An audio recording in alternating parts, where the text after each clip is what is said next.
The death room of George VI, when duty collapsed in a cardigan. Oh, darling, if you're expecting royal flair, lace-trimmed pillows, and poetic last words, move along. Because when King George VI finally gave up his stiff upper lip in 1952, there were no trumpets, no grand exits, and absolutely no drama queens wailing in the wings. What we got instead?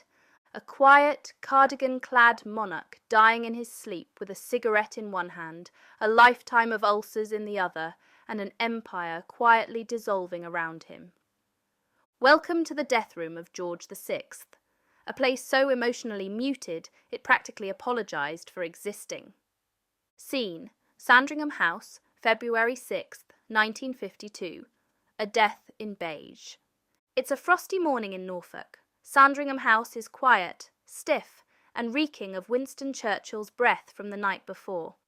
King George VI is in his private bedroom, recovering from what everyone politely calls exhaustion, but is really lung cancer, a breakdown, and decades of second-hand monarchy catching up all at once. He's only 56 years old, too young to die, but far too exhausted to continue pretending he isn't already halfway there. The bedroom is modest by royal standards, no gold leaf ceilings, no tragic oil paintings, just a headboard, some sturdy drapes, and a monarch slowly unravelling like a threadbare jumper. The king who coughed through the crown. George VI never wanted the job. His older brother, Edward VIII, tossed it aside like last week's mistress, and poor Bertie, the stammering, shy spare, got dragged onto the throne like a nervous substitute teacher. He did his best. God, he really did. He gave wartime speeches that made people cry. He held the monarchy together with clenched teeth and nicotine patches, except, let's be real, he never quit smoking. And that's what did him in. Stress, cigarettes, and royal self-sacrifice. In the months before his death, he had a lung removed, looked like death warmed over, and was visibly fading in every public appearance. But did he cancel anything? Of course not. He was British. He powered through until he physically couldn't anymore. The final night, no fanfare, just flatlining. On the night of February 5th, 1952, George VI played cards with staff, chatted with his valet, and went to bed like it was any other evening. He even waved off his security detail with a cheerful, "Good night, see you in the morning." He never woke up. At 7:30 a.m, a servant found him lying peacefully in bed, dead of a coronary thrombosis. No gasping, no drama, no gasps of, "Tell Lilibet I love her." Just stillness. The man who ruled through war, abdication, and anxiety slipped away in his pajamas, like he was quietly excusing himself from the national dinner party. Reaction: shock, silence, and sobbing staff. Sandringham was immediately locked down. The royal family was notified.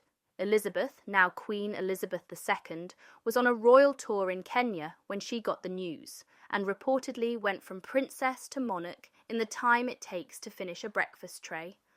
The staff were devastated, not because George was flashy or charismatic, but because he was kind. He was the king who asked about your family, who took tea with servants, who never made anyone feel small just because he wore a crown.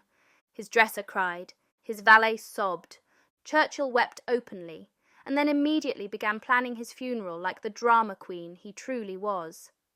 Britain reacts, "Wait, he was that unwell!" The public was stunned. There had been whispers, of course. People had seen him looking frail, but to die suddenly. It was like a rug had been pulled from under the nation's tea set. This wasn't just the end of a king, it was the end of a generation. The monarch who'd fought the Nazis, soothed a grieving empire, and given Britain a wartime backbone had just stopped. No scandal, no scandalous letters, just a man who gave too much until there was nothing left to give. The room where he died. His bedroom was left untouched for years. His pillowcase still had the dent of his head. His cigarette case was still on the bedside table. There are no dramatic paintings of his final breath, no waxy Victorian glamour, just a bed, a cardigan, and the faint smell of tobacco, the final notes in a reign defined by duty and quiet sacrifice. Final thoughts. The king who whispered goodbye. George VI didn't go out with a roar. He slipped away like a sigh, leaving behind a legacy of reluctant strength, wartime courage, and enough suppressed emotions to fuel 6 seasons of the crown. No scandal, no drama, just a man who never wanted the job, and did it better than anyone expected. So raise a cuppa to the king who died with no crown on his head, no fanfare in his lungs, and no drama in his final hour. Only dignity, duty, and probably a slight stammer. Rest in gentleness, George.